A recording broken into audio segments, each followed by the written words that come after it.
Hey, this is Gary Meskil from Propane, and you're listening to Vulgar Display of Podcast. So consider this a warning shot, motherfucker. Consider this a warning shot. I bet you think you're sitting on your dick. No, you're not even close. Don't you think a little credit due to those who gave from the most? To spread the word, let them knowledge. Hi, and welcome to the Vulgar Display of Podcast, live from the Barn Studio in Southeast Missouri. You got the Mox here, and I'm joined online right now with a very special guest, Gary from Propane. Gary, how are you, man? I'm doing well, man. How about yourself? Doing really good tonight. Thanks for joining us. Anytime.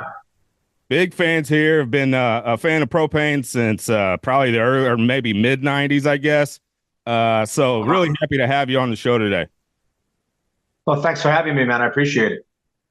I think maybe you've went overseas a little bit this year, and I think you're heading back in the fall time, right?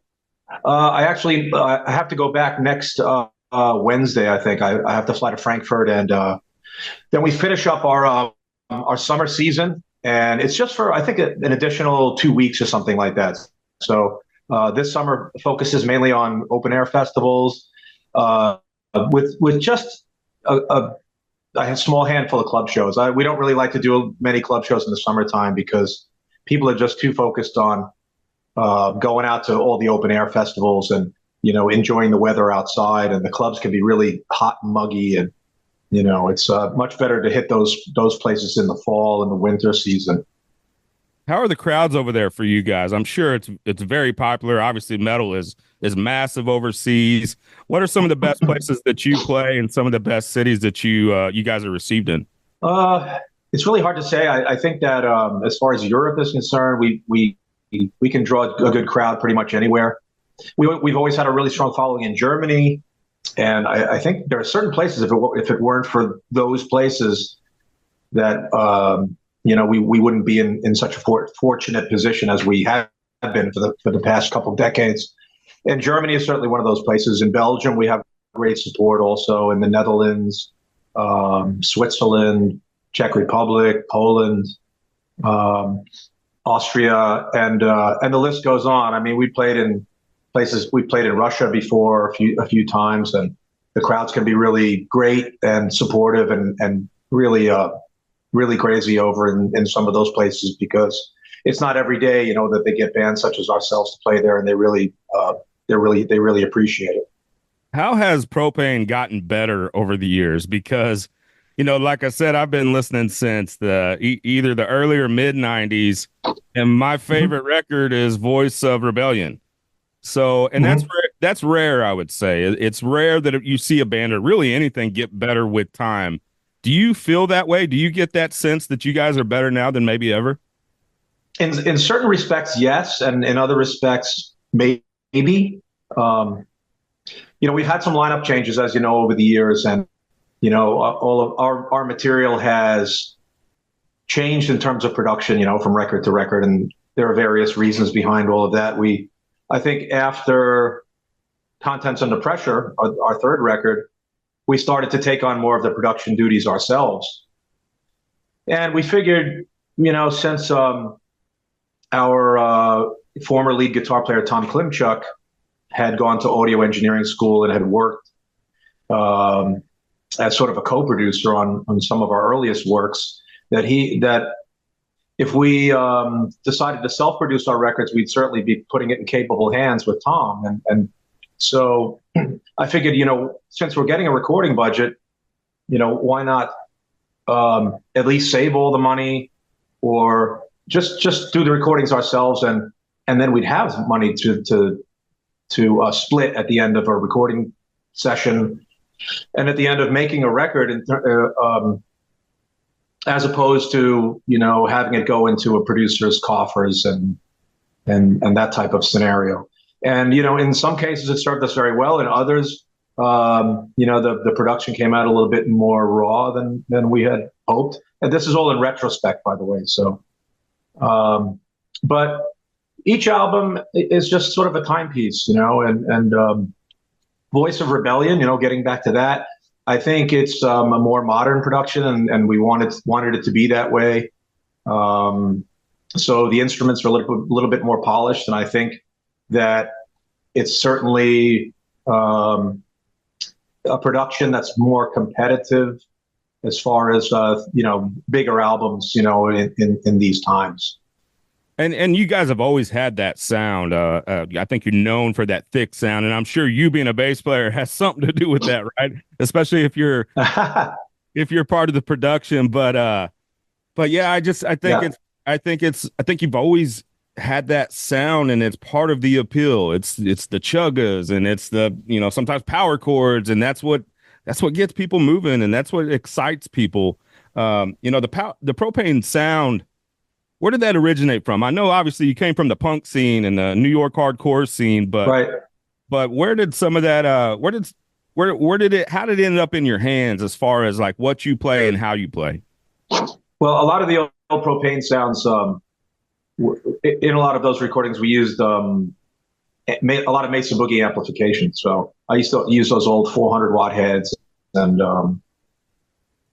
the guitarist would use various Mesa Boogie heads, and so that was sort of like the basis of our tones. We used a lot of Les Pauls back in the day, and in the case of the Truth Hurts, we used a Gibson Custom Shop Explorer, and so it has that kind of buzzy sound to it. I always loved the sound of like Les Paul Customs and those types of guitars. They're not very roadworthy because they break really easily. If God forbid if one falls over from the stand, there's probably a 75% chance of the neck getting broken. So we stopped using them on the road, and these days we use a lot of ESP stuff, and we find that those guitars can take a beating a little bit more so than those valuable Gibson guitars that we broke so many of. But getting back to Voice of Rebellion, we used Mesa Boogie Holy Grail head, and we used an old school PV Mark III bass head with a TC Electronics cabinet. So you had this really old school dinosaur head with this like new school cabinet. It was like, I think it was almost brand new out of the box. And it was just a 410 cabinet, but it had a lot of punch and it had enough low end. And I used an old Aria Pro 2 bass that I had laying around from the old days with the Crumbsuckers, my old band. And it's such a nice bass, and something that I don't really want to take on the road because I don't want it to get beat up. But for recording, I think it's really great. Drum wise, we flew Jonas in, I think, just for 3 days because he can really knock out the tracks pretty easily. We didn't use any. We didn't even have to move a single kick drum, in terms of like Pro Tools or anything like that. So he's one of these drummers where you say, okay, we're just gonna do 3 takes of the song, and we're just gonna choose the tightest one. And we layered the snare. It's always a matter of getting enough attack out of that snare drum to compete with the really heavy guitars, and have it really shine through and sound like somebody's beating the hell out of it. And that could be a little bit tricky. So one trick that I have is it goes back to like this old drum machine, which is a Dr. Rhythm. I think it's a 550 or a 660 drum machine that has this one snare sample in there that has such attack on it. It sounds ridiculous on its own, but if you mix it in with your regular snare sound, like just maybe 30%, or even sometimes you only need about 20%. That's really the sound that cuts through everything. And I've used that on probably four of our albums, mixing it in with the live snare sound. So we don't have to waste a bunch of time, just going through different snares and driving ourselves nuts. So we kind of go in there. We know, if we know the tones that we want, we know what kind of record we want to make. Then we're not like banging our heads against the wall in terms of achieving it and getting there. How have you adapted to the modern approach to, I mean, you're talking about some of those things that now, but you're coming from the old school. And now you hear about bands using backing tracks and sometimes not even playing their instruments. Right. What are your opinions on that? And do you think you have to kind of adapt to some of those newer approaches to stay relevant, or at least get the production like you're talking about that you want? I certainly wouldn't knock it. Every band, has their own methods, and sometimes, in order to produce a really great record, in terms of what the masses want to hear these days, you're going to have a hell of a time replicating that on stage. And so, there comes the backing tracks and the laptops, behind the drum kit, and we're familiar with all that kind of stuff. And some bands use it tastefully. Some bands, I think, maybe abuse it a little bit too much because it's there, so you can use as much as you want. You could even sample. You could even take your studio tracks from rhythm guitars and put that out in front of a live audience. And so, we just come from the old school approach, and it serves us really well because I don't think people are expecting anything like overly produced, even in terms of a live show from us. And we give just a raw, pure performance. The guitar cabinet's still mic'd up primarily by Shure 57s, and all the old school stuff that you would expect. It does give us a little bit of a sonic disadvantage, and that's sort of like the bitter pill right there, because you can't possibly sound as perfect as some of these groups that are using a lot of tracks. But for a band like Propane, I think a lot of the beauty lies within the imperfections, as long as they're subtle and not disaster. you know. Absolutely.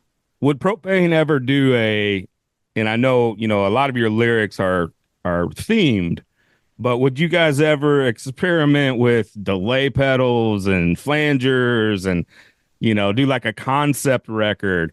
Or is it just, here we are, we're going to turn our amps on, we're going to put a Shure 57 in front of it, and that's kind of what you're getting?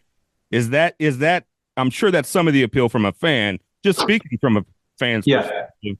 But would you ever go outside the box with the sound? We tried that once before, but it wasn't anything that was premeditated. We just we tend to just write what comes out. And around 2008, we recorded a solo record from a good friend of ours, this guy Stefan Weidner. He plays with probably the biggest rock band in Germany. They're called Die Böse Uncles, and he invited us to do some of the instrumentation on his solo album.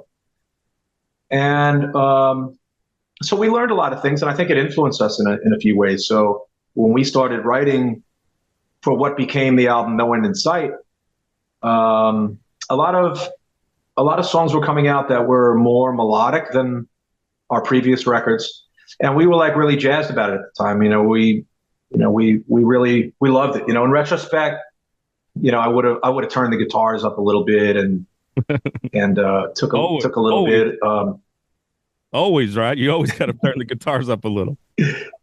Yeah, exactly. It's why I'm not an engineer or producer. And like it's why I'm not. I don't have that as my job, because I just tend to look at things a little bit differently than most engineers and producers. And I say, it is what it is, and it was what it was. So I'm never like really a big remix guy and, doing things differently and saying, wow, doesn't it sound better than the old version? Because, maybe by today's standards, it's more, things would be a little bit more listenable for today's ears. But, that's a can of worms, but back to No End in Sight. So what we came out with was an album that had a lot more melody, vocally, musically, and everything else. It was by no stretch of the imagination some kind of pop record, but it was very different. It's one that was like sort of our left field album, and we loved it. But the fans, if you ask 9 out of 10 fans, they'll say that that was like our worst album, and so it was kind of tough to take, and so we started making records again that were a little bit more true to form, and we're really here to please our fans, first and foremost, because if something's like extremely heavy, I mean that's a propane pleaser as well. So there's for us there's more than one way to skin a cat.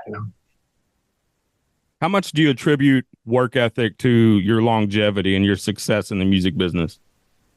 A lot of we tend to do things a lot differently than a lot of bands, and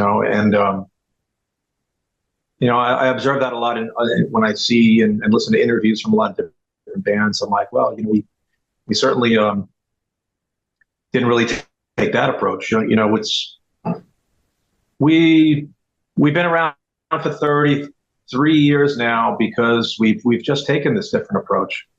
We are in certain respects a DIY band, but we didn't always start out that way because I thought that we really needed the bigger industry dollars to get us to a certain level, and then we would take over from there. And that started happening around like 1997, I think. So our first 3 albums came out on Energy Records, and they served us really well. They put a lot of money into the band. They got us onto a lot of really great tours, and it took the band up to a place where we had leverage, and that we could just kind of take it from there. And I started my own label just for Propane, really, so I could negotiate head to head with other labels, as opposed to just negotiating deals between Propane and, let's say, Nuclear Blast or something like that. So we were able to like negotiate like this instead of like this, and that business model served us really well. And we were still self-producing our own albums, so we would get these tremendous budgets and do things really on the cheap and be able to just split a hell of a lot of money afterwards. And so that sort of business model was around for a very long time for us, until the budget started to shrink and the digital world started to take over, and then the emphasis financially, got put on live performances and merchandise, and that's sort of like the big competitive area now, because everyone's out there trying to hustle, playing live shows and going on tour continuously now out of necessity. And we're lucky enough to have a good foundation in a lot of different territories where we can kind of muscle our way in there if necessary. In that regard, does it seem a little bit oversaturated? Because it seems like everybody's going for the same piece of pie sometimes. I'm in the St. Louis area, Yeah. so there might be 3 metal shows in 1 week, and it might be bands that I like, right? And I want to see. Sure. But I'm a 40-year-old man with 3 kids and a wife and a career. So hitting 3 shows a week, it's not like it used to be when I was in my 20s. So I have to be more selective as a fan as to how and who I support, right? So does it feel a little oversaturated? And is that why you sometimes pick areas that aren't maybe as played as much? I would definitely agree with everything you're saying. I think that being that bands such as ourselves and a lot of other bands, it would be like a 50-50 financial situation where you'd make 50% of your money on the record end of things, and then you'd make the other 50% of your money in going on tour and selling your merchandise. Now it's like 90-10. Maybe 95-5. So 95% of your income is generated by going on tour and selling merchandise. And I think that's pretty much across the board. It's not the exact percentages, but or ratios, but it's pretty close. So it puts everybody on the road all the time. So it's oversaturated.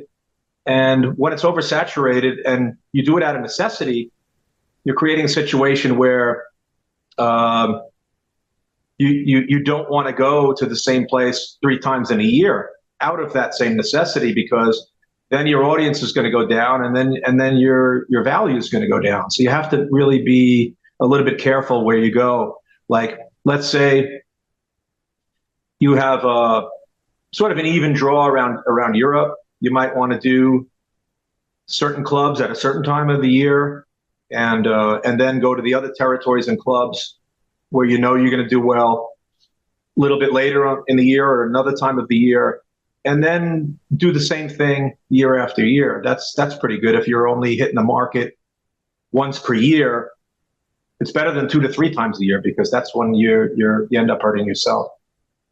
And when I said earlier that we're not really playing a lot of clubs in the summertime, it has to do with more than just like the heat extremities inside. It also has to do with the fact that a lot of people don't go to the clubs as much as they do in the fall, in the summer. So you're taking a risk by just filling in a Monday or a Tuesday, because if you do significantly worse than you did last time, when you come back again, your money's going to go way down, because you're only as valuable as the last time that you played. So we kind of do things very methodically and strategically in that regard. You mentioned the heat thing. The first time I saw you was probably late 90s. I mentioned I'm a Midwest guy. Drove up Cleveland to see you at the World Series of Metal at maybe like, was it the Agora Ballroom at the time or something? Yeah. I think it was like 120 inside the club. There were people passing out everywhere. But, and I'm sure that's tough for a band, and you guys doing it every night. But it just adds to the experience. And then I saw you at the Galaxy many times in St. Louis over the years. And yeah, that was a cool place. Yeah, there was the Creepy Crawl. I don't know if you guys ever played the Creepy Crawl or not. Yeah, that was sort of the Midwest CBGBs in a way.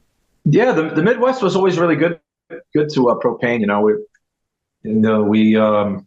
We've had a lot of bad strokes of luck when we tried to get the last couple of tours underway in the States. We had the whole COVID thing come in, like right at we saw the whole thing coming, but we just couldn't stop the train because everything was in motion. And we knew it was just a matter of time before the tour got canceled. So we actually made it up to Amityville, Long Island for the first show. And I think the show was sold out in advance, but I think only 65% actually came in, because they were freaking out over the COVID thing. And the next morning when I got up, I saw so many messages from my agent. And he said, yeah, we just lost like 25, 26 shows. And I said, well, we have to like just cancel the rest of it right now. And then it was a matter of getting everybody home, because everybody except for myself are from overseas. So we got some of them home from Newark Airport and the rest from Philadelphia. And it was just a really stressful, crazy situation that got even more crazy, as you know, within the coming months and even a couple of years afterwards. And we lost a lot of money, due to that situation.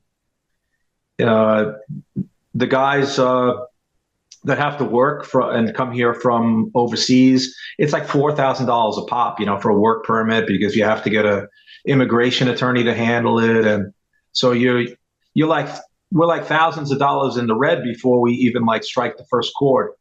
And if we just play one show in Amityville and everything else is canceled, we lose, tens of thousands of dollars. And so we had a hard time dealing with that and getting back on our feet afterwards. And we were invited to do like a lot of digital stuff, like maybe some online concerts, but we're not really about that. So I just turned all that stuff down, and we just kind of went into hibernation after that until the coast was clear to come out and actually do a real live show again.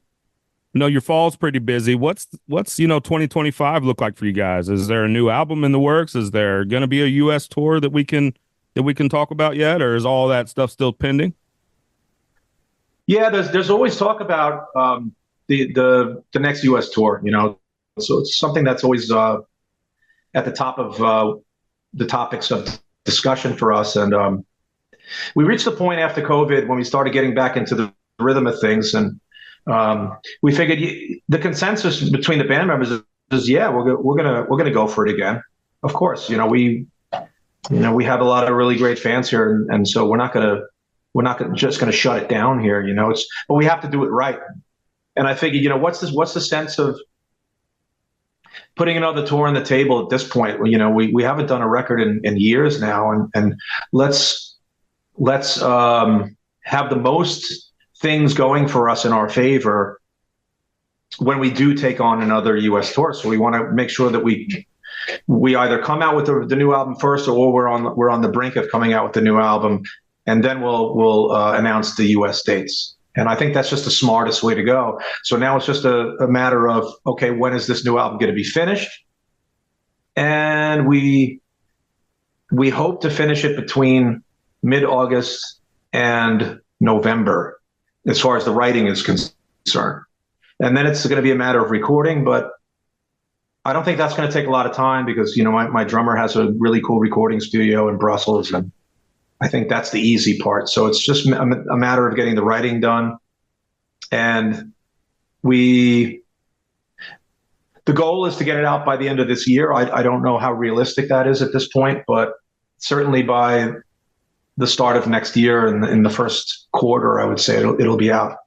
Looking forward to hearing that. This is the Vulgar Display of Podcast. I'm joined here with Gary, metal hardcore legend of Propane. Gary, really appreciate your time today. I got one more for you before you get out of here. I mentioned I'm a St. Louis guy, so I never got the chance to go to CBGB's. Can you take us? But we've all seen the documentaries. We've heard the stories of the '80s hardcore scene, hardcore punk scene. Can you take us a little bit back to your time in Crumbsuckers and during that time in New York, with Agnostic Front and Cro-Mags and Murphy's Law and all those legendary bands at this point? What was that scene like? Was it sort of the melting pot of the punks and the metal guys and all of that? Not in the initial days. When I started going there, I think I started going to CBGB's around early 1981 or something like that, and it was mainly like punks and skinheads, and the metalheads didn't start showing up until like maybe late 1983, 1984. We'll call it mid 80s, when the crossover scene became a little bit more prominent. And I think Crumbsuckers had something to do with that a little bit. But we were playing clubs like A7, CBGB's, Great Gildersleeves, Irving Plaza, in the 80s. And when we were on the scene there, the term crossover didn't even exist. So we were just sort of like just a hardcore band, but playing something a little bit different than everybody else. And I preferred it that way. The music industry has a way of just, creating subgenres, and, in order to give them something to talk about. And my theory was like, if you have a style of music, we'll call it hardcore, whatever, that's a genre that's not very big to begin with in terms of the broader spectrum of the entire music industry, why dice it up? You're just diluting it. But I think that maybe that goes against the grain of what the broader industry wanted it to be at that time. But crossover, yeah, that's something that we became known for doing, and Propane kind of became a blend of bands like Crumbsuckers, who were doing things with a hardcore metal fusion, but with really odd time signatures and a little, I guess, call it progressive music. We wanted to maintain the power of the Crumbsuckers, but have it be a little bit more listenable for everybody in terms of, keeping a solid meter throughout the songs and being able to tap your foot through the entire songs, sort of like the Cro-Mags were doing. So, yeah, kind of to be simplistic about it, I would say that Propane, when we came out of the box, it was sort of a cross between the Crumbsuckers and Cro-Mags. What about that early 90s scene, the Biohazards and some of the metal that sort of was that the gap, the bridge, the gap? And even I think like Life of Agony and Typo Negative and some of those. I know you guys were a part of some of those tours and some of those shows. Was Yeah. that sort of the gap into what would come next? Yeah, I think, during the first wave, the music was still pretty underground commercially. And when bands like Biohazard came out and they started appearing on MTV and Headbangers Ball, and they were really being recognized for playing really good hardcore music, at the time, but on such a broader scale. So when they first started touring Europe, I mean, they were playing in front of massive crowds, and we could only hope to like ride that wake, and we did. So that was like just such a great time for this music. A lot of bands were just getting this great exposure, great notoriety, and so a lot of bands followed in their footsteps. Sort of like Metallica. They came out of the Bay Area and they were creating this great thrash music, and then they got to be really huge, and then you had all these other bands kind of following in their footsteps, and they still do to this day. But you have all of your different layers, and whatever genre of music, you have different layers. You have the bands that did it first. You had the second wave, or the third wave, and when the fourth wave comes, it's almost petered out a little bit until somebody comes along with a resurgence, and then it kind of circles around back again. Yeah, it does seem circular at times. Circular. I don't know what I'm saying. Yes, absolutely. There's always a lull, and you think, well, just when you think a certain type of music kind of petered out, there are bands that come and they breathe new life into it, sort of like Municipal Waste, with the whole crossover thing. Yeah. Yeah. What do you think about bands like that are, I guess, modern bands? Like they've been out a while now at this point, but modern bands that has a sort of throwback sound. They're almost playing homage to it in a way. Yeah, I think so. And I always love, the new bands that are coming out and, just doing it right. And sometimes I can't identify with it 100%. I'm just, I'm not so young anymore, and I have different ears, and I tend to listen to a lot of older stuff, but I think that just comes with age. But I think the music, whether it be hardcore or metal or death metal, I think it's always in safe hands when it's primarily in the hands of younger people. And regardless of how older people feel about it, this is youth-fueled music and youth-orientated music. And I think it's in great hands as long as it's in the hands of young people where it belongs. We'll end right there. Gary from Propane. You can go to propane.com for all the updates there. Gary, thanks so much for joining us today. We are big fans here on the Vulgar Display podcast, and thanks again, man. Thank you very much for having me, and I hope to see you sometime in the Midwest, hopefully next year at one of our concerts. I'll keep you guys posted on everything, and look for a new album, if not by the end of this year, certainly by the first quarter of next year. And thanks a lot, man. I really appreciate it. Thank you so much. Okay, take care. So consider this a warning shot, motherfucker. Consider this a warning shot. I bet you think you're sitting on the dead. No, you're not.